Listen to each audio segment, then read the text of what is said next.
Well, good morning, everybody. Welcome to the ICA Open Day.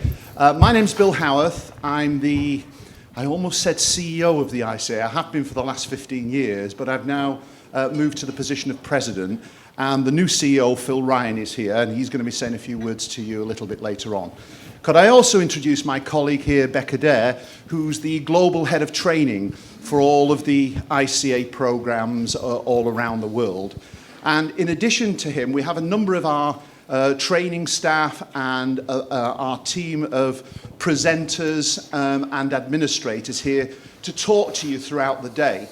The object of the Open Day is to give you as much information as we can around careers in compliance. And when I talk about compliance here, I mean anti-money laundering, financial crime, and regulatory compliance, which are different streams or areas of work within this particular discipline. Could I also just ask one or two of my colleagues to stand up as I ask them to come, so that you'll know in the breaks, the beauty of today is that you'll be able to speak to the actual experts and the people who do presentations on courses. So just at the front here is Jonathan Bodler.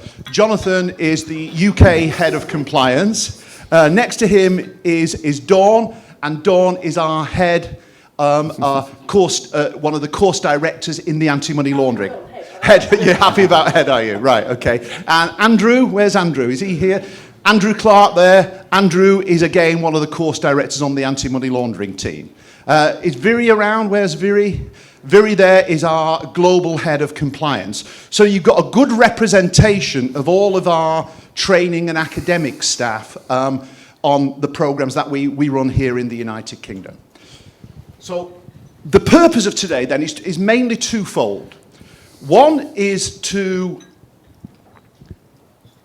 look at, if you are new and are not currently in compliance, AML, financial crime, is really to give you the information you need as to how to move into compliance as a discipline. A lot of people come in from many different backgrounds. You often find lawyers, accountants, tax people, people who are working within the various industries who want to get into compliance because obviously it's a very hot discipline at the moment. Everybody knows that. There's a real shortage of talent in this particular area, and therefore it's a hot industry that people want to try and move into.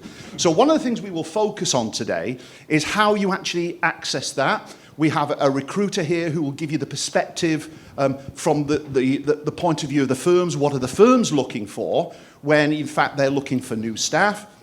We've got some former students here you can talk to about who've done training programs and so on. So that will be one aspect and the purpose of today for a certain group. But some of you, I know, will already be working within the compliance industry, and therefore for you, it's how do you progress?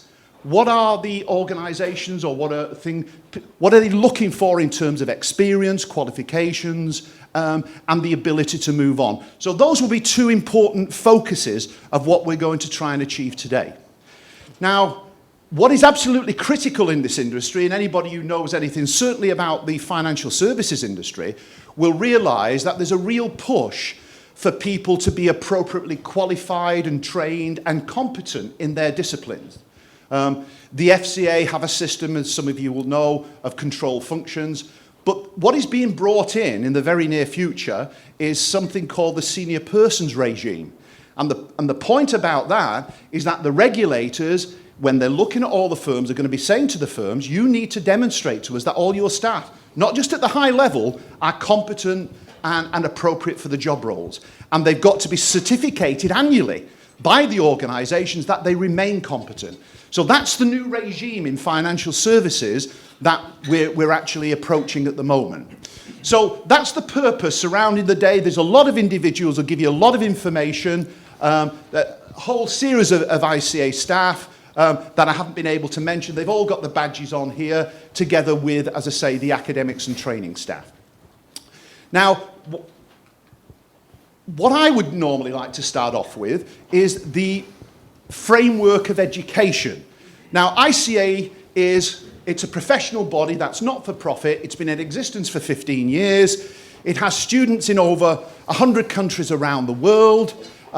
it is uniquely linked to one of the leading universities in the country, the University of Manchester, and the part of that is the Manchester Business School, which is a very strong university brand.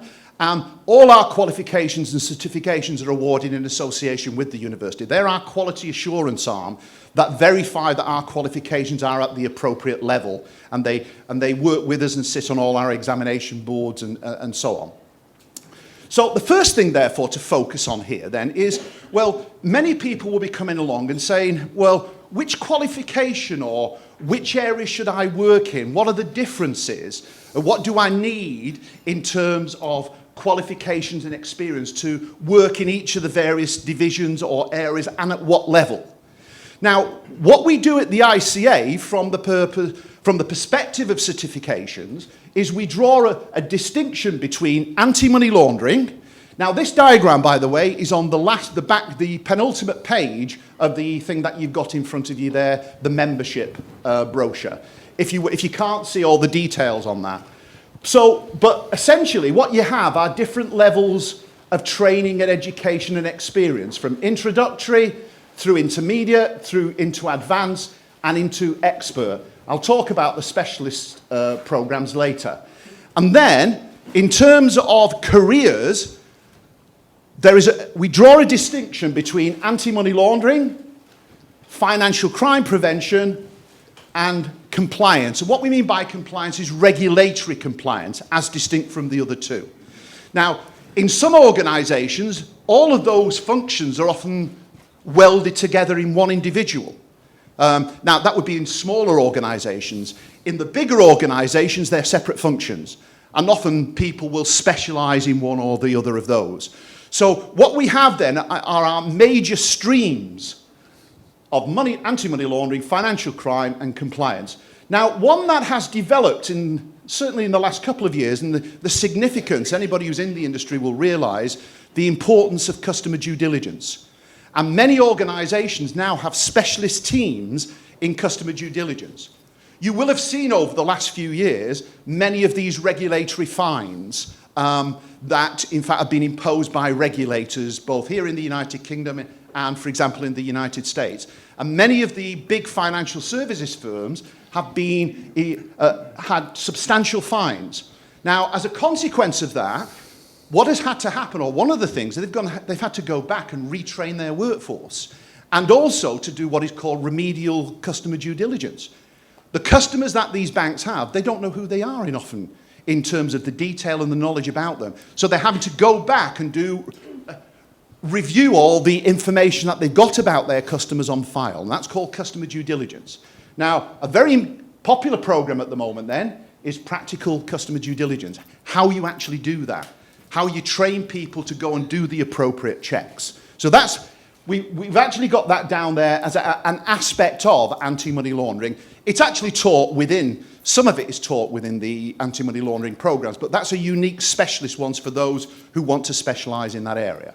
So levels and disciplines is the issue for you. And a lot of people say, well, what would you do if you were me? Well, the answer is it all depends what your career plans are, where you're interested. And what we're going to have today are separate presentations on each of those areas, so you'll get a good feel about the content of the type of work that you would do if you were working in those fields. Now, again, each of these qualifications are certificated at various levels. The certificate level, which is introductory, is what we call level 3. It's not that the university system here in the United Kingdom grades that as a level 3. The advanced certificate is level 4. The diploma level, which we regard as the professional status level, is level 6. The postgraduate or expert level is level 7, leading into master's degrees, which is level 8. So that gives you the breakdown of levels of the different types of qualification there. Now, in addition to that, you'll see a list here of specialist areas. Now, once you've done your main qualification in an area, not only have you got to keep up to date and do CPD training, there are lots of other areas where you may need a range of specialist skills. So we put on special programs, capital markets, new payment products, correspondent banking, private banking, betting and gaming, trade-based money laundering, corporate governance, managing sanctions risk and conduct risk. And there's new ones every year. Now, these are shorter programs that you can do totally online. Some of them have face-to-face if you want that. But those are ones that a lot of people will do to keep up to date. Now, there's a new one going on there, and that is for lawyers. And that will be, in fact, compliance for lawyers. Because a lot of lawyers now, law firms, are required to have professional people called COLPs. Those are compliance officers for legal practice. So there's a specialist qualification for those individuals. So that's the qualification and training framework. And that will be linked. When you go onto the career zone of the ICA, if you are looking for a particular level of job, if you, for example, were applying to be a global head of anti-money laundering, then one would say that the appropriate level that you need to be is here at that expert level. If you're applying to be a compliance officer or a money laundering reporting officer, depending on the size of the firm, you'd probably expect to be here. If in fact you were just starting in your career and wanted a knowledge of the area but wanted to move into a career, you'd probably start at the intermediate level. So these two streams of qualifications here would probably be ideal for people who have no background in the area. Now, if you're convinced and you're already a graduate level and you want to move into compliance or AML, you would probably start at the advanced level here and go straight into a diploma program. You can do. Now, the unique thing about the ICA qualifications, these are, in fact, substantial university-backed professional qualifications with a practical emphasis. That's the important thing about these. These are how-to-do qualifications. How do you do that job if you're a compliance officer? What's involved? Now, in relation to that, therefore, we have proper assessments and examinations. Now, you'll go to some professional bodies who'll do, yeah, you can do a course, and then they'll say, do multiple choice test at the end of it. You could register tomorrow, do a test, and at the end of that, and then call yourself a professional. You and I both know that that can't and doesn't work. Now, obviously, the regulators now are much more keen on face-to-face tuition, on proper certifications. Anybody who saw the Channel 4 News thing last night, that was on there, will verify that, and probably worth a look if you're interested in that area. Okay, so now the other thing then, there is formal assessment on all our qualifications. Starting at the highest level of the postgraduate one, this is for the very senior people, normally with 10 years experience in the industry.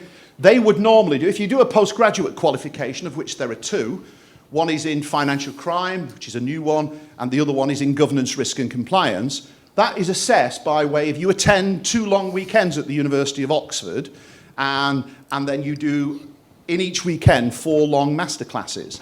And then what then happens is that you write up a commentary on the masterclass. You have to do 8 of those over the year in the 2 long weekends. And then the formal assessment is an oral interview with either an individual or 1 or 2 members of staff who will interview you, but it's done orally.